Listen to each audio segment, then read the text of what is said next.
10th California Reparations Task Force meeting will be held September 23rd and 24th in person. All California Reparations Task Force meetings are open to the public and welcome public comment. Amend the Mass Media Group provides coverage of all California Reparations Task Force meetings. Tune in, tap in, and testify. Reparations Now, fam.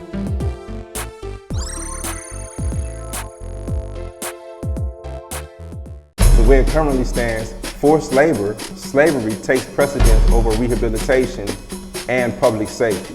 Oh, by the way, while the Biden administration gives reparations to everyone but free people, look at the billions he has run over to Ukraine. We don't have black grocery stores because if you think about it now, just to get in that supply chain, it's almost unheard of. They don't want the truth to get out. Okay? I don't want to know what my family did or what all these people did and all this stuff like that. Okay? Come on. You read that 500-page report.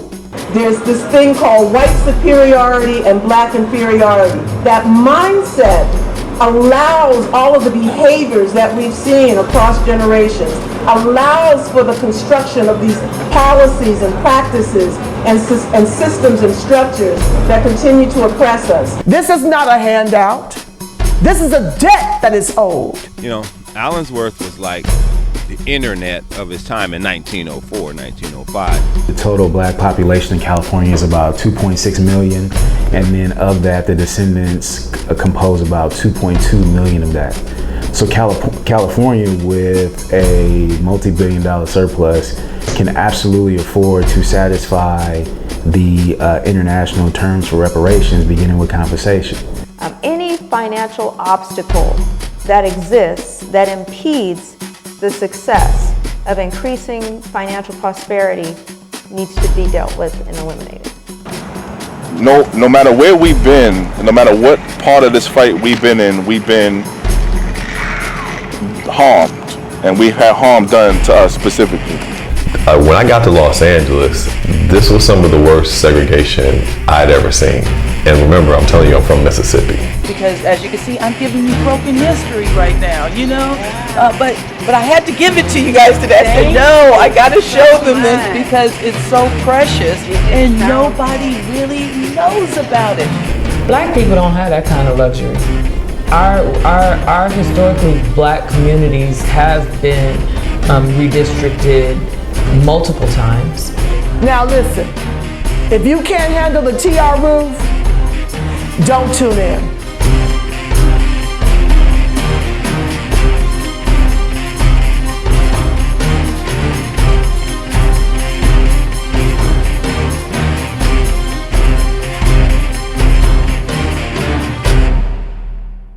This is in the news. Days before he was gunned down in Los Angeles, rapper PnB Rock talked about fellow artists feeling targeted for robbery. In an interview with YouTuber DJ Academics about a week before he was shot and killed during a robbery at Roscoe's House of Chicken and Waffles on Monday, PnB Rock said criminals in the city were bold and shared a story about when he, his girlfriend, and his child were being followed. "I be trying to be cool because you don't want to be nervous," he said. "You want your family to be as calm as possible." He said robberies of those in the rapper industry were common. "I never got robbed ever in my life," the rapper said. "I ain't gonna say never, I'm not superstitious, but I haven't been robbed." PnB Rock added that he didn't go places like nightclubs where he might fall prey to those living the quote-unquote gangster lifestyle. "I'm not going to put myself in those situations because I know what happens in those situations," he said. Los Angeles Police Department Chief Michael Moore told CNN that PnB and a friend were enjoying a simple meal when they were brutally attacked by an individual who police believe came to the location after a social media posting of the artist and the woman accompanying him identified where they were eating on Instagram. A struggle ensued and Mr. PnB Rock was shot and killed and lost his life there, simply over the jewelry and valuables that he had on his person, Moore said. The investigation to the murder is ongoing, according to LAPD. May you rest in peace.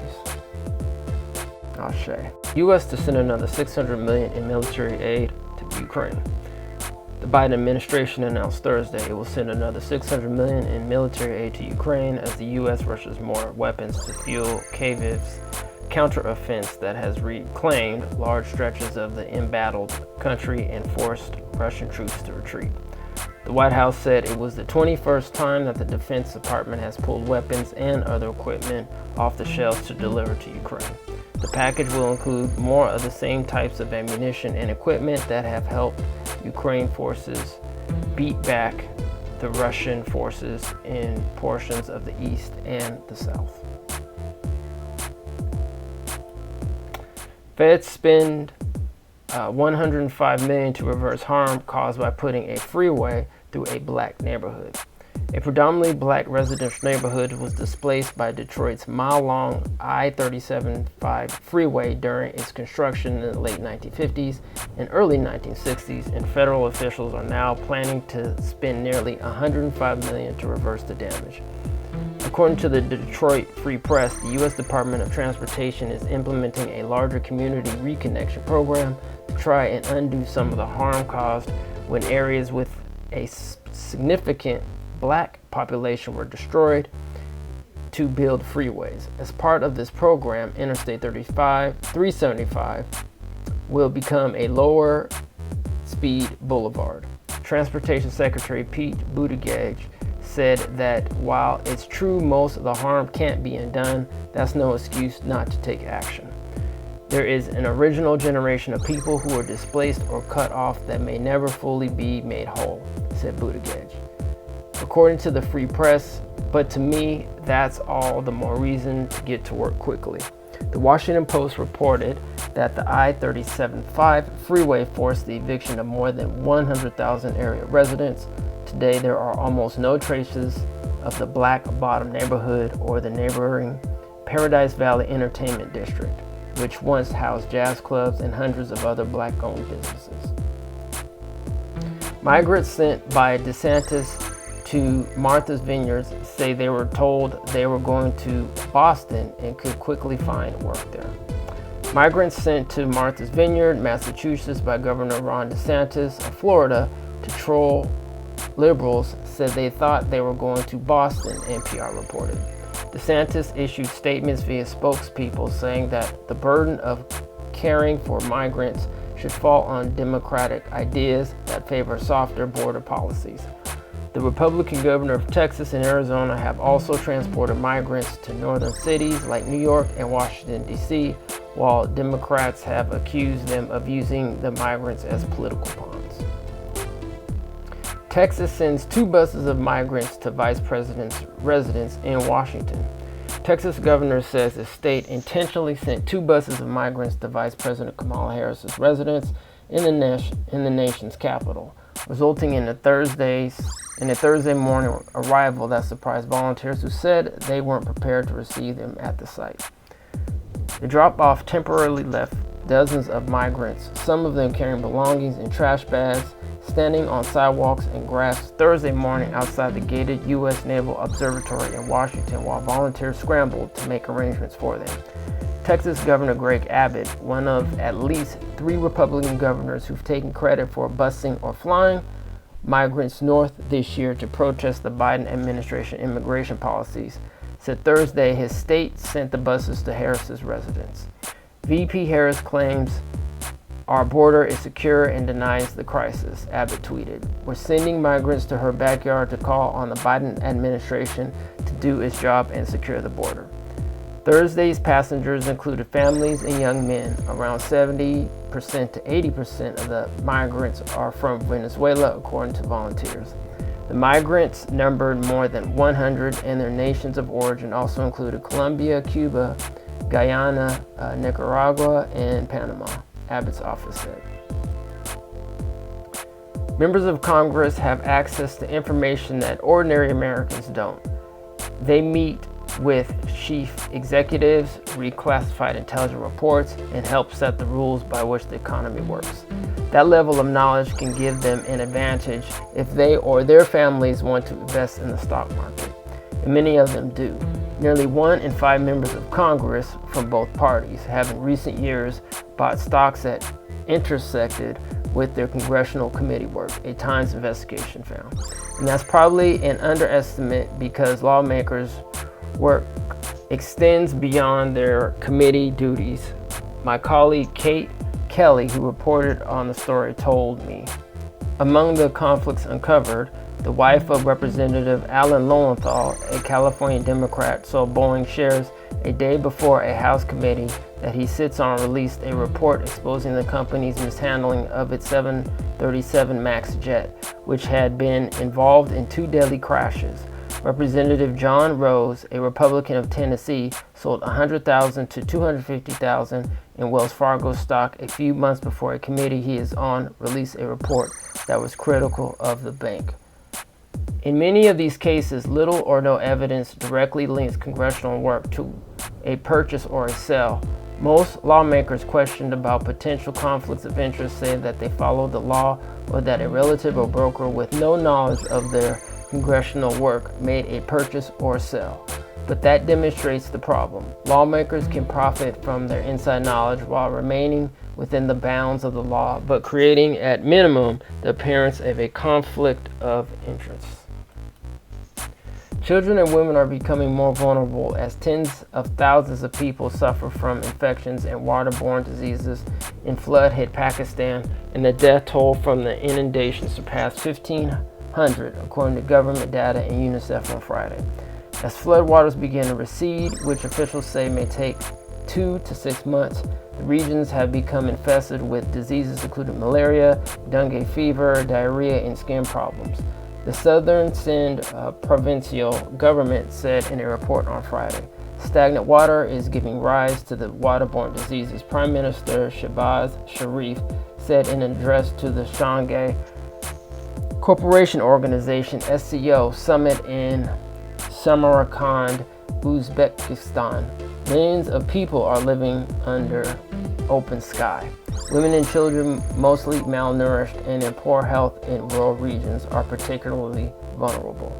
The Sindh report said more than 90,000 people were treated on Thursday alone in the province, which has been the hardest hit by the cataclysmic floods. No, the end of cash bail is not a purge law in Illinois. Here's what we know. While other states, including New Jersey and New York, have passed legislation largely curtailing the use of cash bail for betrayal detentions, the state of Illinois will go one step further in January and eliminate cash bail entirely. The law has been front and center in election campaigns. Some on social media have dubbed it a so-called purge law, likening it to the horror film The Purge, in which criminal activity of all kinds is allowed for 12 hours. Others have claimed it will lead to non-detainable offenses, a claim legislatures and Governor J.B. Pritzker have said it's false. Under the law, the state will allow judges to determine whether individuals accused of a wide range of crimes pose a risk to another individual or to the community at large, and then decide whether to hold them in pretrial detention or to release them on their own recognizance. The Pretrial Fairness Act, part of the Omnibus Safety Act, spelled SAFT capital T space capital A lowercase c lowercase t Safety Act, passed by the Illinois General Assembly in 2021, will go into effect on January 1st, 2023. Most black people want reparations, yet they don't believe America will give them any. In 2020, black people protested George Floyd's death and made their voices heard at the ballot box in record numbers. More than a year later, they have grown more pessimistic about sweeping change across the United States, but remain steadfast in demanding reparations and police reform, polling shows. About 45% of black people in the nation said equality is not likely to happen, according to a Pew Research Center survey released on August 30th. Yet, nearly 9 in 10 black adults want to see aspects of the courts and other parts of the criminal justice system reformed, the survey said. And 77% of black adults said descendants of people enslaved in the nation should receive compensation though most respondents think they will not see it in their lifetimes. Camila Moore, a reparational justice scholar and chair of California's Reparations Task Force, said the survey's findings show the need for change. Black pessimism is kind of ingrained in us, she said. I think rightfully so because of what we've had to endure in this country. But then there's also, and always has to be, the critical mass of black folks who are like, yeah, we're retaining that pessimism, but we're still going to move accordingly. We're still going to fight for our rights.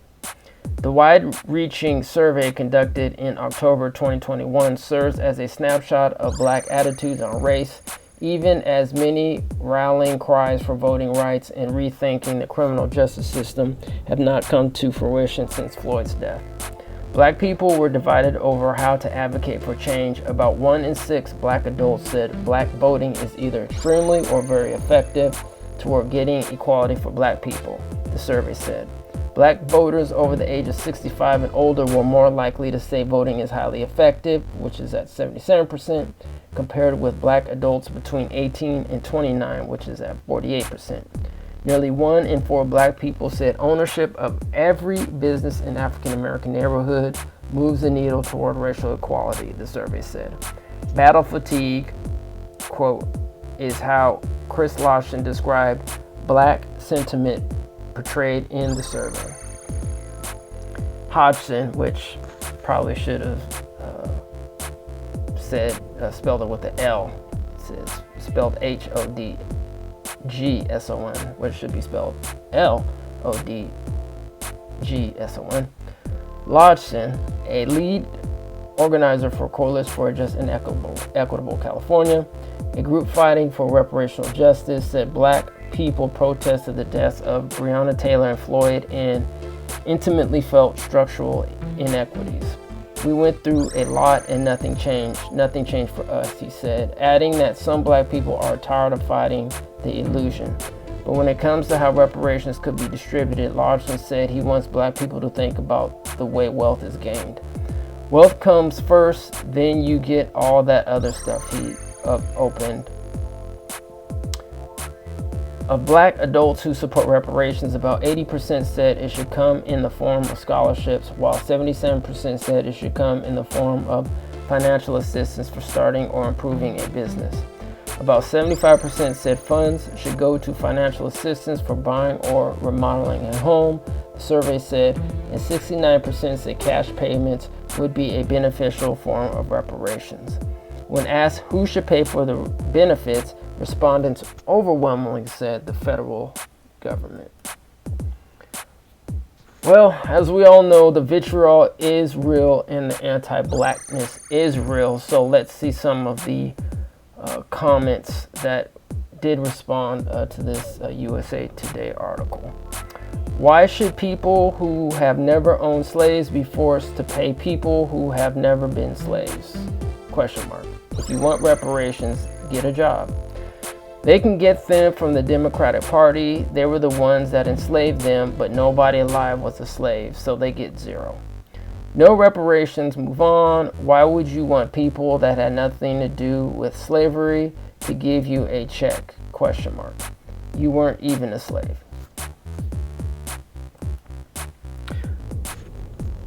Liberia, SN Brussels may cancel flights over malfunctioning navigation system at RIA. Front Page Africa has been informed that SN Brussels, the only Western airline flying into Europe with connections to the United States of America, may be forced to suspend its services over a malfunctioning navigation system at the Roberts International Airport. Information gathered by this paper has hit that the International Civil Aviation Organization, known as ACAO, has sanctioned the Roberts International Airport over the malfunctioning navigation system and has given a 3-month ultimatum for the repair of the equipment. U.S. judge again blocks DOJ review of seized papers from Trump's Mar-a-Lago estate. A judge on Thursday refused to let the U.S. Justice Department immediately resumed analysis of classified records which last month were seized by the FBI from former President Donald Trump's Florida estate. The court does not find it appropriate to accept the government's conclusions on these important and disputed issues without further review by a neutral third party in an expedited and orderly fashion. Federal Judge Eileen Cannon, who was appointed by Trump during his tenure as president, wrote Thursday. All right, thank you for joining, and that is in the news.